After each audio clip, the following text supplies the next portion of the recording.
অবশ্যই যেহেতু মনে করেন দলে যোগদান করেছে, দল থেকে নির্বাচন করতেছে, সেই হিসাবে মনে করেন আশা আছে যেহেতু মনে করেন একসাথে সামনে আমরা একসাথে পড়া যাতে পথ চলতে পারি আগামী দিনে।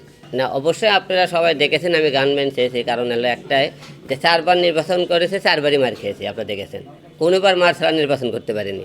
তো এইবার কিন্তু মনে করেন অনেকে বলতেছে সুষ্ঠু নির্বাচন হবে কি না, যে সুষ্ঠু নির্বাচনই হবে, যে যারা মনে করেন প্রার্থীরা আছে সবাই কিন্তু ভয়ে আছে, কারণ প্রত্যেকটা সুষ্ঠু নির্বাচন হওয়ার আমি কোনো মনে আশাই দেখতেছি না। প্রার্থীরা যদি এখন যদি বলে নির্বাচনের টাইমে আমাদেরকে সবাইকে একটা করে গানম্যান দেওয়া হোক, তার সুষ্ঠু নির্বাচন কীভাবে আশা করেন আপনারা? প্রার্থীরাই ভয়ে আছে প্রত্যেকবার, মনে করেন আপনারা কেন এতদিন গানম্যান ছাড়া সবাই নির্বাচন করলে, এখন আগে নির্বাচনের আগে যারা প্রার্থী হতে করতে আমাদের আগে গানম্যানের ব্যবস্থা করেন, তাহলে অনেকেই বলতেছে বাংলাদেশে সুষ্ঠু নির্বাচন হবে। আপনারা সুষ্ঠু নির্বাচন আশা করেন?